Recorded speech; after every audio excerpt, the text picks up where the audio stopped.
Hello ನಮಸ್ಕಾರ, ಹೇಗಿದ್ದೀರಾ ಎಲ್ಲರೂ? ಅತ್ತ ಇತ್ತ ಸುತ್ತಮುತ್ತ ಎಲ್ಲರ ಚಿತ್ತ ನಮ್ಮ ಟೈಮ್ಸ್ ಆಫ್ ಇಂಡಿಯಾ ಗ್ರೂಪ್ನತ್ತ, ವಿಶೇಷವಾಗಿ ವಿಜಯ ಕರ್ನಾಟಕದ. ಯಾಕೆಂದರೆ ನಮ್ಮೆಲ್ಲರಿಗೂ ಇಷ್ಟ ಆಗುವಂಥ ಪಾಡ್ಕಾಸ್ಟ್ನ ಅವ್ರು ತಂದಿದ್ದಾರೆ. ಇವತ್ತಿನ ಪಾಡ್ಕಾಸ್ಟಲ್ಲಿ ವಿಶೇಷವಾಗಿ ನಾವು ಸಾಕಷ್ಟು ವಿಚಾರ ಮಾತಾಡ್ತೀವಿ. ಆರೋಗ್ಯ ಸಂಬಂಧಿತ ವಿಚಾರ ಆಗಿರ್ಬೋದು, ವೈದ್ಯಕೀಯ ಕ್ಷೇತ್ರದಲ್ಲಿ ಆಗ್ತಿರುವಂಥ ಒಂದು ಬದಲಾವಣೆ, ಆವಿಷ್ಕಾರ. ಸೊ ತಡ ಯಾಕೆ, ಶುರು ಮಾಡೋಣ ಅಲ್ವಾ?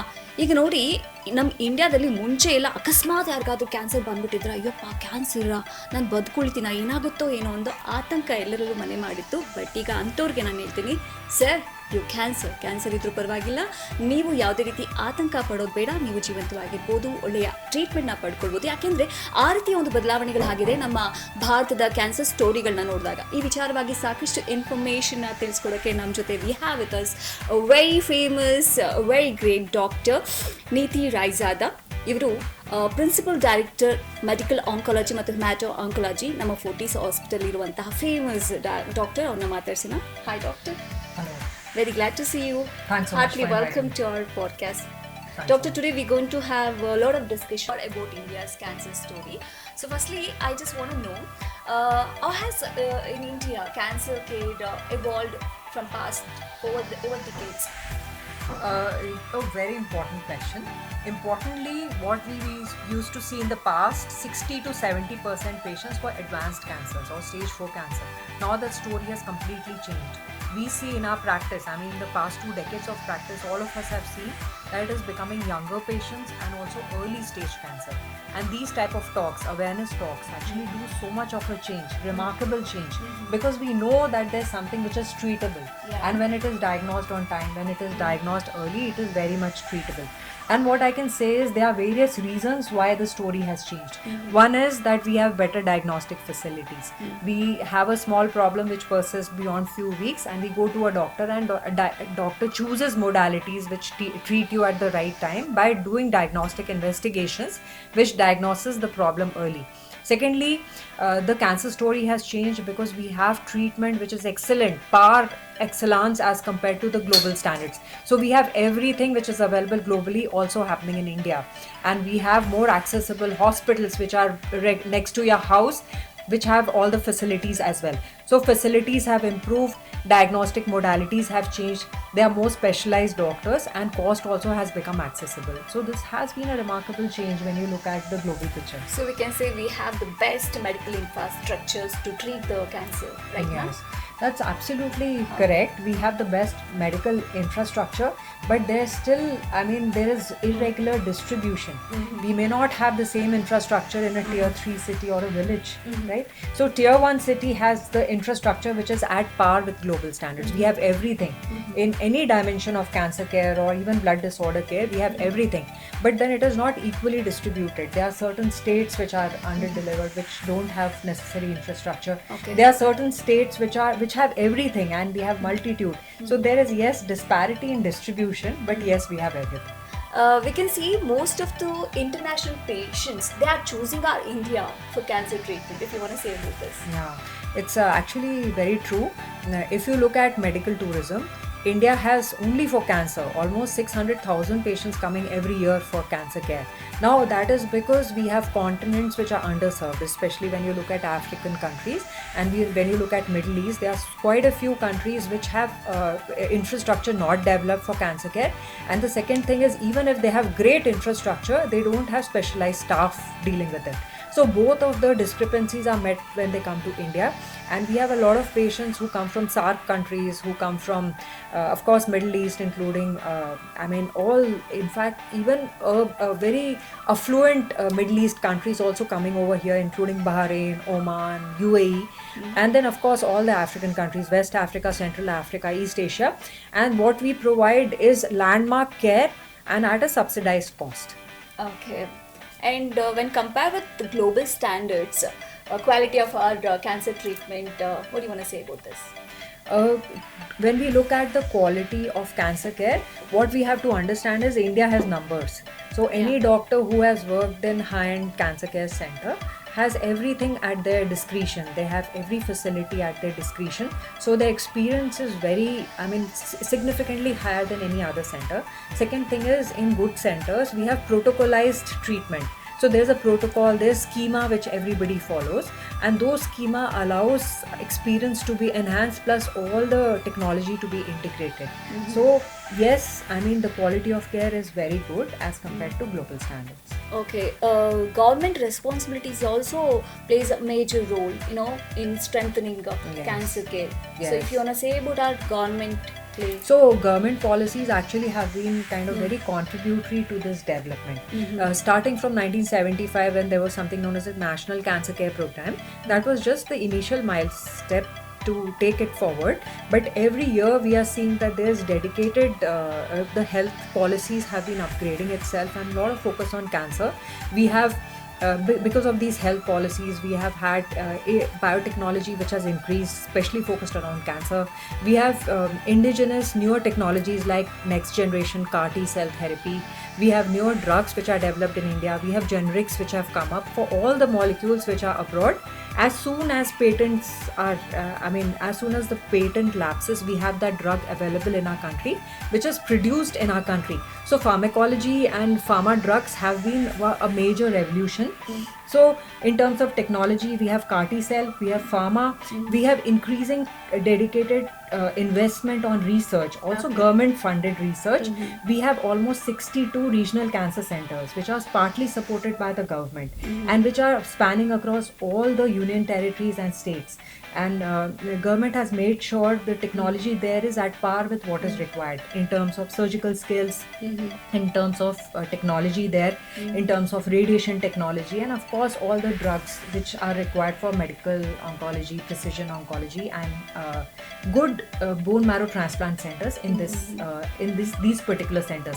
But definitely what we have to understand, this is the government sector, but the private sector also has done landmark changes. I mean, we have centers across states which have all the technology and which actually are also serving to underprivileged by the contribution of not just the corporate but also support with so From much the- from people who can afford, who are running charitable organizations. So across the sphere there is progress. Okay, so we can say there are lots of examples from government taking initiative to strengthen cancer care. Absolutely, yes. And people usually thinks if they're having cancer, oh my god, treatment will be most expensive, that to advanced treatment. So is this really true or not? See, I can't say that this is untrue. Well, yes, the treatment is expensive. And why the treatment is expensive is because technology is used. And when we use technology, then technology comes at a price. So yes, there are certain aspects of cancer which is technology intense and which requires a lot of cost. And also when a pharma company, maybe a multinational, comes with a new drug or newer therapy options, then they have invested a lot of time in the research, which is also very expensive. But at the same time, there are things which have been done to cut the cost. Again, as I said, indigenous vaccines, indigenous drug development, indigenous technology development. Now we have even robot developed in India. We have important companies which have robots which are actually devised in India. We have radiation machines which are devised in India, so the radiation cost has come down. We have centers, and the advantage of India is numbers. So we have a lot of numbers, so cost per person comes down. So yes, technology comes at a price, but there are many things which are done to bring down the cost. And I can proudly say that the cost in India is significantly less than what you have in any other country or any other continent. When you compare with Australia or America or Europe, we run at actually 1/100th the cost, sometimes 1,000th the cost. So imagine that what we are doing here is actually a fraction of what is the global cost. So finally, India is able to offer advanced treatment comparatively, lesser relatively cost. to the Yes. lower cost. That's Absolutely, fine. because of the numbers we cater, Yeah. and because of the numbers we cater, the per person cost comes down significantly. So this cost-effective treatment benefiting both, like The our patient. patients and abroad people. Yes, Huh. yes, and that's probably the reason we have so many patients who travel from abroad to do this. Also, it's very, I mean, it is as there is a certain, I can possibly say that it's basically also a patient's choice whether they go to a center which can deliver. So if, let's say, if an appointment time in a social medicine, a country like Australia or England or Canada have social medicine, in which the country pays for the entire treatment cost. So sometimes what happens is for them the resources become divided amongst the entire population. So for them probably an appointment may take up to 8 weeks. I just need a CT scan which may take 8 weeks of appointment, and beyond that it may take another 8 weeks for an oncologist appointment. All these issues are cut short when you come to India. So they actually, some of them fly to India to do a CT scan, meet the oncologist, take a plan and fly back and start the treatment there. So you understand that we have been able to address all the gaps which are existing globally, and of course we have been able to address these gaps for Indians.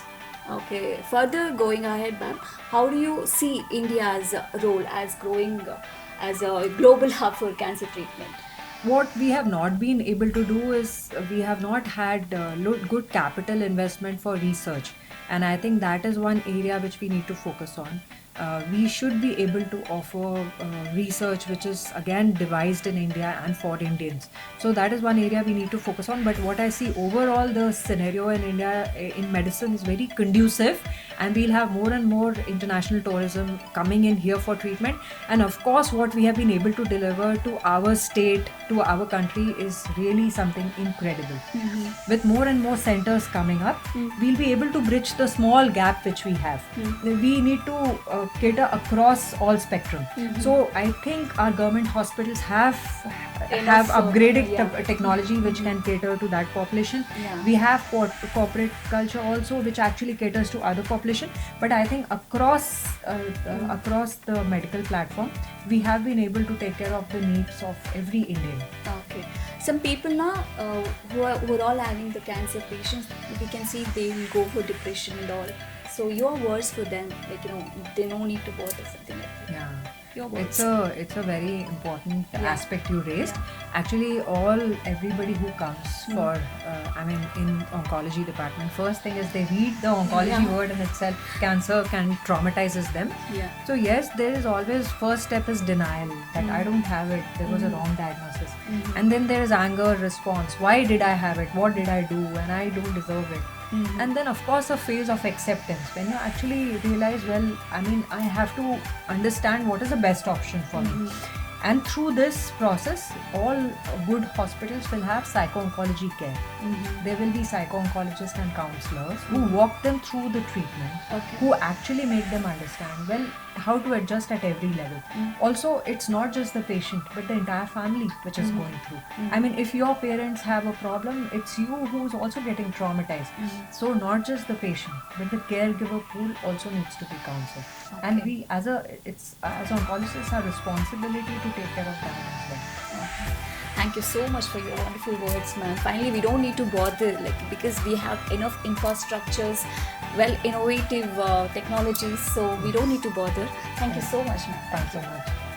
So ನೋಡಿದ್ರಲ್ಲ, ನಮ್ಮ ಭಾರತದ ಒಂದು cancer care ಸ್ಟೋರಿಯನ್ನು ಅವತ್ತಿನ ಕಾಲ ಬೇರೆ, ಇವತ್ತಿನ ಕಾಲ ಬೇರೆ, ತುಂಬಾ ಒಳ್ಳೆ ಟೆಕ್ನಾಲಜಿ ಇಂಪ್ರೂವ್ ಆಗಿದೆ, ಇನ್ಫ್ರಾಸ್ಟ್ರಕ್ಚರ್ ಇಂಪ್ರೂವ್ ಆಗಿದೆ. ಸೊ ಪ್ರತಿಯೊಬ್ಬರು ಇದರ ಉಪಯೋಗ ಪಡ್ಕೊಳ್ಬೇಕು. ಹಾಗೆ prevention is better than cure. Cancer ಬಂದಿದೆ, ಒಳ್ಳೆ ಟ್ರೀಟ್ಮೆಂಟ್ ಸಿಗುತ್ತೆ ಅಂತ ಕ್ಯಾನ್ಸರ್ ಬರ್ಸ್ಕೊಳ್ಳೋದಲ್ಲ, ನಿಮ್ಮ ಆರೋಗ್ಯನ ನೀವು ಕಾಪಾಡ್ಕೊಳ್ಳಿ ಅಂತ ಹೇಳ್ತಾ ಇವತ್ತಿನ ಈ ಪಾಡ್ಕಾಸ್ಟ್ನ ಮುಗಿಸ್ತಾ ಇದ್ದೀನಿ. ಮತ್ತೆ ಸಿಗೋಣ. Take care.